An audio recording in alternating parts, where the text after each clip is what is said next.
Hi everyone! Recently a viewer asked some great questions and I want to answer them here today, and also want to share a little bit more about the beginning of my low-fat, raw vegan journey with you.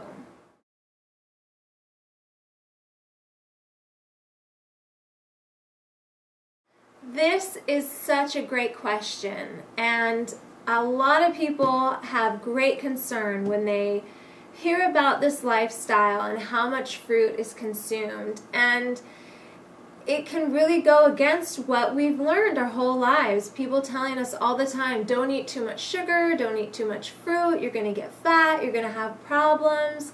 I'm not a scientist, but from what I've learned, every cell in the human body runs off of glucose. Now I want to share some information that I retrieved online from Wikipedia and also another site about glucose.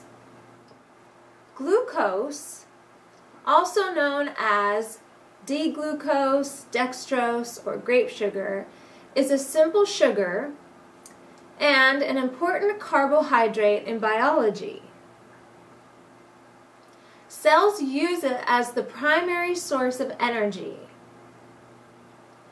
The name glucose comes from the Greek word glucose, meaning sweet. The suffix "-os" of glucose denotes a sugar. Glucose is critical in the production of proteins and in lipid metabolism. Then they give a little diagram of the human body and briefly explain how glucose is used in the body. And this is what it says. Glucose-containing compounds and isomeric forms are digested and taken up by the body in the intestines, including starch, glycogen, disaccharides, and monosaccharides. Glucose is stored in mainly the liver and muscles as glycogen. It is distributed and utilized in tissues as free glucose. Glucose is the human body's key source of energy.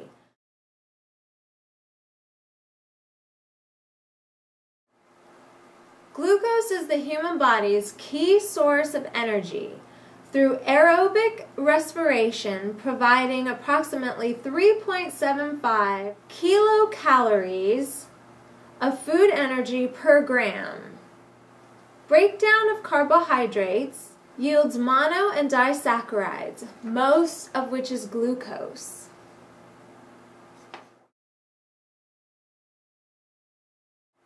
Glucose is the human body's key source of energy.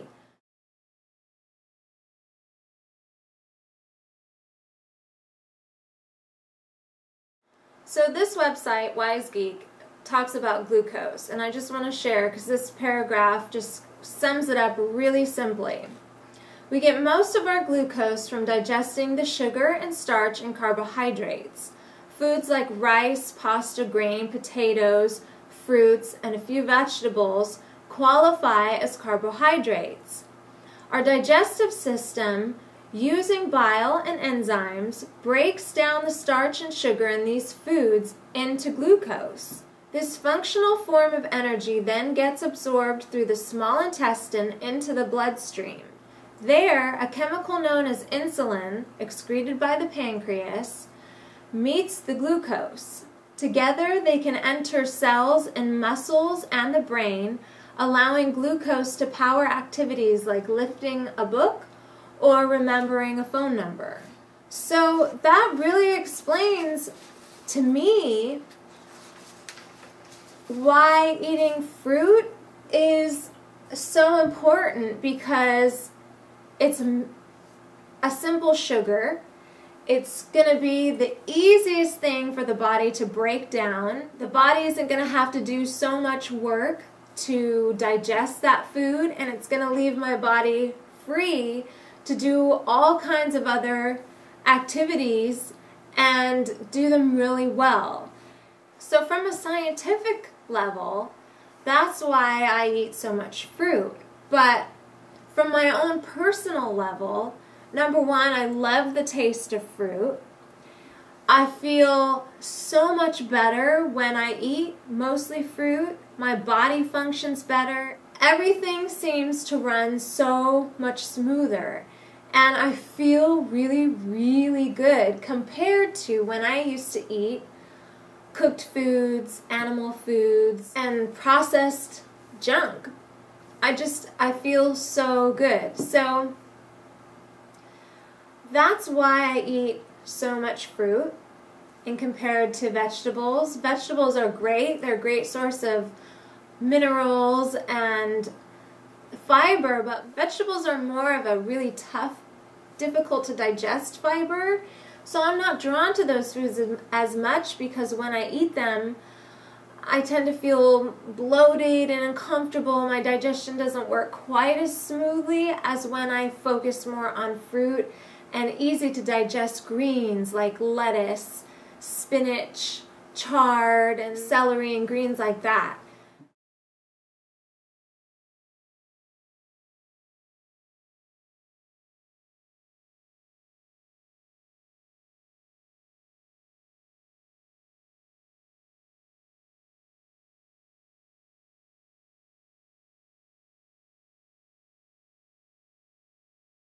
So it's both a personal taste preference and an overall feeling much better eating that way kind of preference.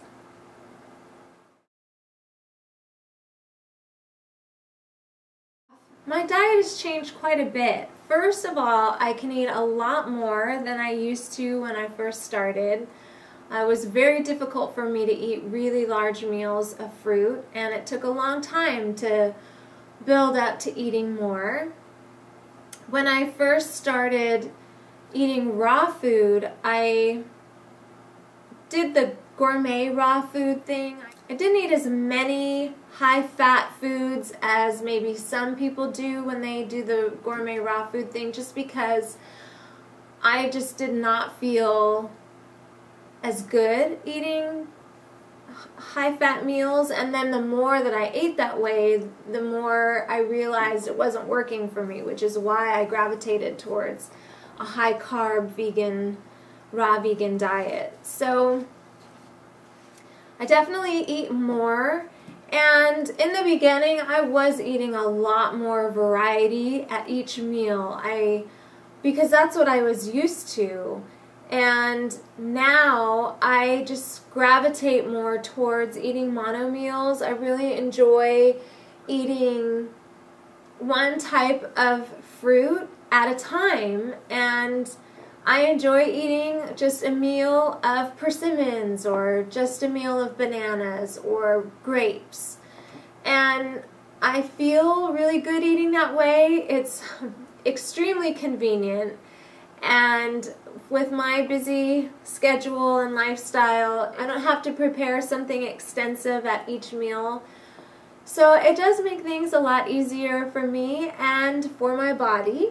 So I remember when I first heard about this lifestyle and I heard about people eating one type of fruit for their whole meal, I thought that was crazy. And when I tried to picture myself eating that way, I just thought, oh my gosh, there's no way.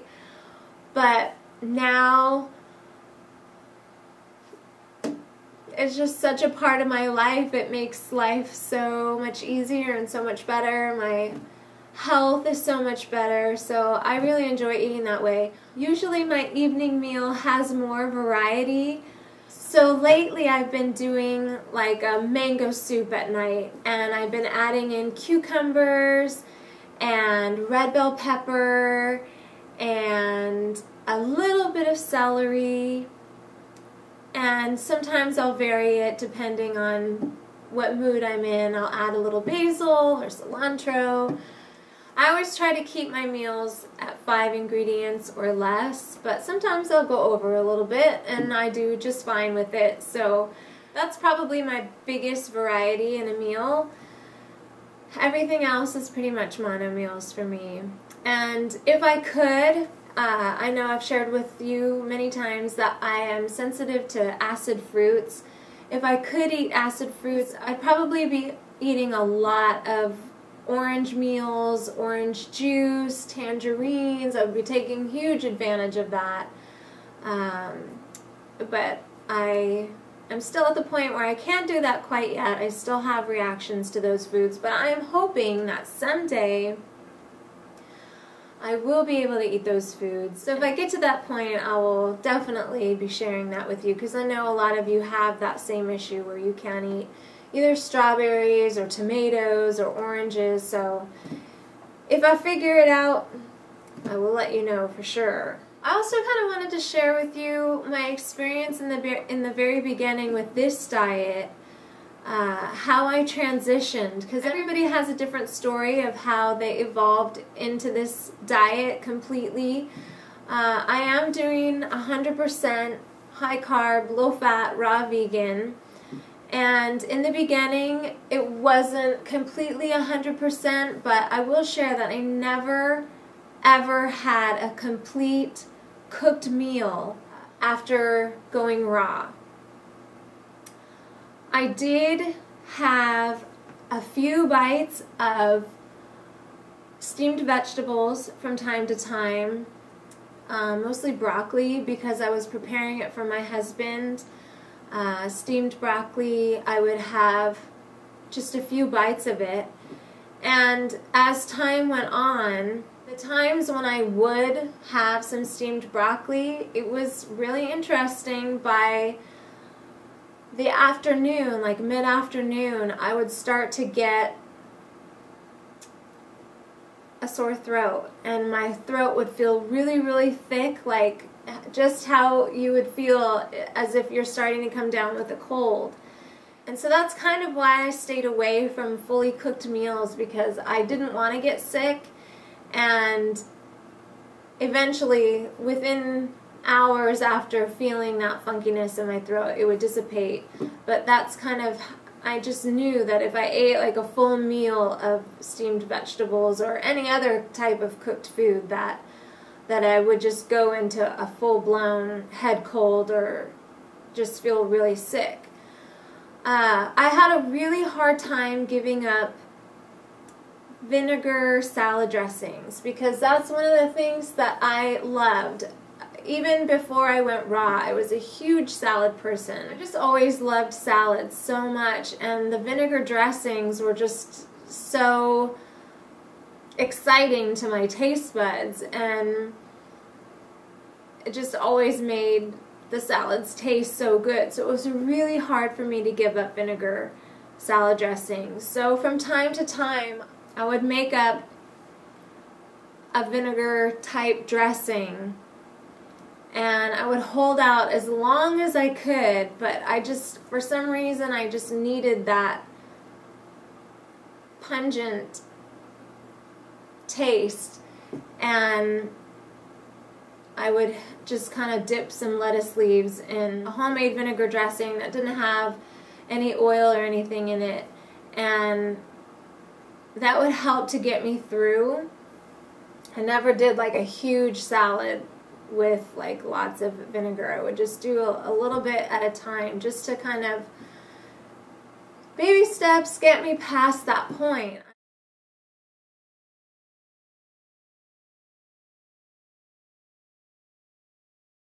Another thing that I had a really hard time giving up was salty, crunchy things.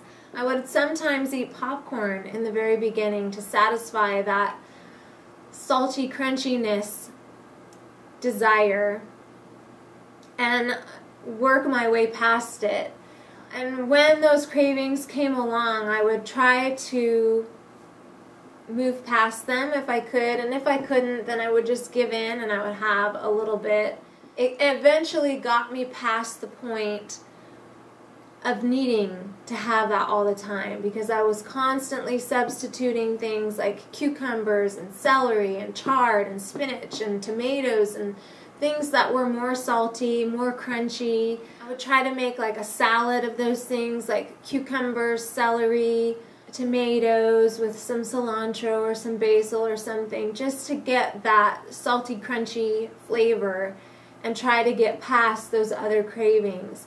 And you know, sometimes you just can't get past the cravings and you give in, and that's okay. You know, it's part of the journey, and it's part of how we get to where we're going, and it's all a learning, growing experience. And so I kind of wanted to share that with you because, like I've said in the past, you know, most people, they don't just jump into this gung-ho 100% without ever, you know, falling off track or getting a little sidetracked. It just happens.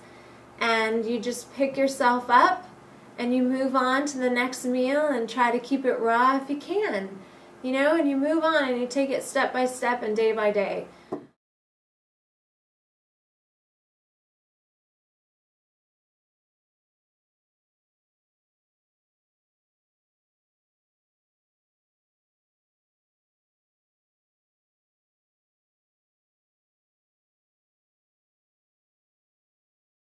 I hope that this helps you a little bit more to understand that our body runs on glucose, and the easiest thing for our bodies to digest is fruit. Sweet, ripe, juicy, delicious fruit that just helps our bodies to function at their absolute peak. The body is so intelligent and so powerful. It has the ability to heal on its own when we give it the right conditions, and fruit allows those perfect conditions for our bodies to be able to heal. And it's just made such a huge difference in my life, and that's why I share this information with you, because I've just experienced so many benefits from this. And so often I get comments from people about, wow, that's a lot of sugar, or that's way too much sugar, or your proportions of fruits and vegetables are way out of bounds, you should be eating more vegetables. And for me, my personal success has come from a diet consisting of mostly fruits and some greens, and maybe from time to time I might have a few almonds or a very small amount of avocado. It just all depends on what my body is craving or how I feel. And I base my personal decisions on really focusing on my body and my intuition and feeling what feels right, what feels best for me. And that's worked really well for me. So for those who are skeptics of this diet, I just encourage people to give it a try. Try it for just a couple of days or a week to see the difference in how you feel, how much more energy you have, and how you don't really need that stimulation of coffee in the morning because you already have so much energy from freeing up your body from having to digest all that animal protein, all those heavy animal products and heavy foods, processed foods that your body really doesn't know what the heck to do with. So don't knock it until you try it, because it really has benefited so many people, and it could very likely benefit you. So hopefully this inspires you a little bit and helps you understand more about fruit and why it's good for the body. Thank you so much for watching, and I'll see you next time.